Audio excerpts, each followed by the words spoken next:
Hello po mga kabayan, kamusta po kayo? Sana po nasa maayos po kayong kalagayan.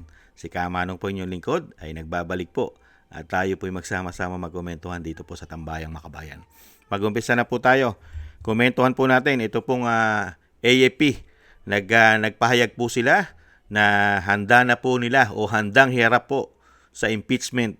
Ito pong si Colonel Lachica dahil ito po ay nasa pangangalaga po ng AFP. Dahil tinapos na daw po nila ang investigasyon nila kay Colonel Lachica. At ito po ay handang hiharap kung gugustuhin daw po mga kababayan ng prosecution na mag-request sila, mga kababayan. Ito po, pakinggan po natin ang tagapagsalita po ng AFP. Una sa lahat, nirerespeto po ng Sandatahang Lakas ng Pilipinas yung jurisdiction ng ombudsman sa and right of course to due process. Nirerespeto ng Sandatahang Lakas ng Pilipinas ang jurisdiksyon ng Office of the Ombudsman at ang karapatan sa due process ng mga iniimbestigahan. Dahil dito, tinapos na ng AFP ang sarili nitong inquiry kaugnay ng mga aligasyon laban kay dating BPSPG Commander Colonel Raymond Lachica. Ipinaliwanag ng AFP na hindi na nito itutuloy ang sariling inquiry dahil meron ng hiwalay na proseso sa ombudsman. So with this, yung inquiry regarding dito sa allegations that is purported sa kanya, ni-recommend natin to for termination and conclusion to avoid itong duplication of functions. Particularly since itong Office of the Ombudsman has already taken yung cognizance of the complaints involving the concerned individual. Pero nilinaw ng tagapagsalita ng AFP na hindi dapat ituring na pagpapawalang sala o pagpapatunay ng kasalanan ang pagtatapos ng kanilang inquiry. Sa halip, ang ombudsman ang kinilala ng AFP bilang institutional venue ng mga reklamo laban kay Lachica.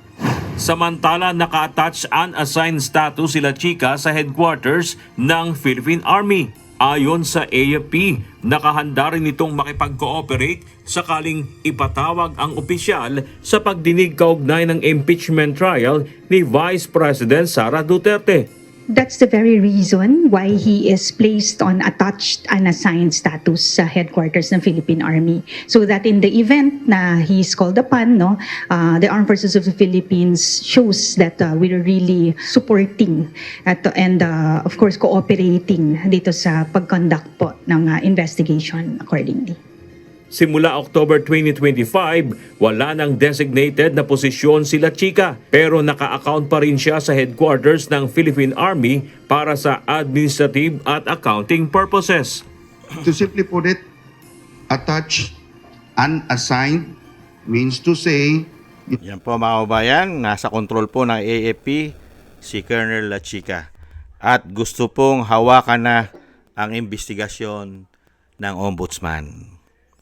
Pagdating po kay Colonel Lachica, unbelievable. Dahil nagpalabas din po ang Malacanang na ayon sa palasyo, dapat na daw pong makonvict si BP Sara sa paggamit ng confidential fund. 125 million. Makonvict. At wag naman po sana.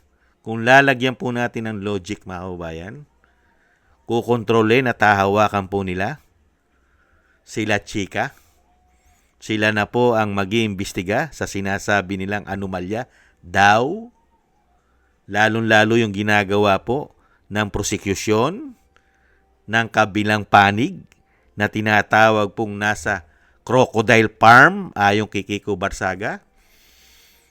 At yan po, dyan uusad ang kanilang investigasyon.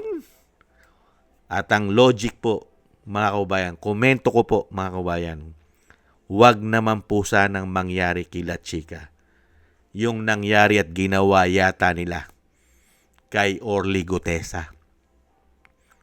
Pag nasa kontrol na yata nila, mga kababayan, at gustong-gusto po ng Malacanang na makonvict, ma-impeach ang Vice President, at alam naman po natin ang gobyerno ngayon ay sindikato, di umano.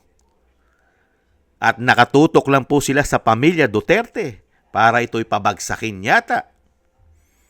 Ano po sa tingin nyo, mga kababayan? Ngayon po, mukhang hihinugin na nila, di umano. At tatrabahuhin na rin yata nila. At tututukan na rin yata ng ombudsman. Ito pong si Colonel La Chica. Dahil malapit na po yan ipatawag sa Senado sa impeachment. Hindi kaya, mga kababayan, na mangyari, wag naman sana na matulad ito, katulad kay Orly Gutesa, na bigla pong kumambyo, nagrecant, kasama pa yung 4 na mga ex-soldiers, ex-marine, ex-bodyguard ni Saldico, nagrecant, binawi ang kanilang mga testimony, ang kanilang mga pahayag. Hindi po ba? Alam naman po natin na ang gobyerno ngayon ay may pondo. Pinopondohan nila di umano kung paano pabagsakin ng mga Duterte. Hindi po ba malaki ang budget? Dahil kung walang budget, hindi ka ba magtataka? 125 million kada hearing? Hindi ba binabudgetan ng napakalaki? At patatagalin pa nila hanggang Disyembre yata? Hanggang hindi po nila napapabagsak ng tuluyan? Tuloy-tuloy po ang impeachment? Di umano? Magaling. Kaya yan po mga kababayan, ayon na rin po sa AFP, mga kababayan, ay handa pong iharap si Colonel La Chica. Pero yung investigasyon po nila ay kukunin na po ng ombudsman ni Boying. Alam na this, mga kababayan.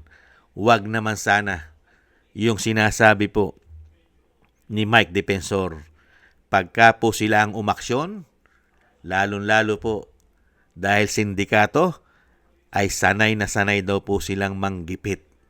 Hanggang sa pamilya ay gigipitin kung hindi ka sasang-ayon sa gusto nila. Di umano, ganyan daw po katindi ngayon ang pamahalaan ng tinatawag na sindikato. Di umano. Yan po mga kababayan ang nakakalungkot na pangyayari. Huwag naman sanang ipagkaloob na ang kasamaan po nila ay magtagumpay. Sa mga nangyayari pong ito, talagang nakatutok lang po sila sa Vice President.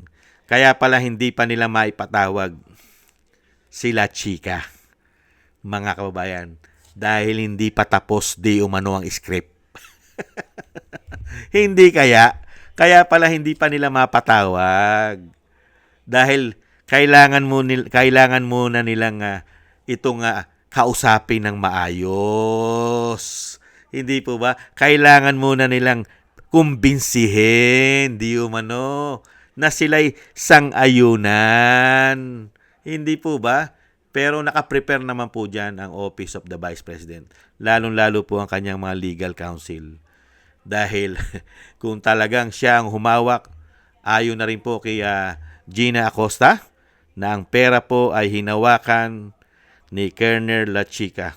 At ito po'y ginamit niya sa intelligence at surveillance ng mga dapat pong gawin. At ito po'y nakaprogram.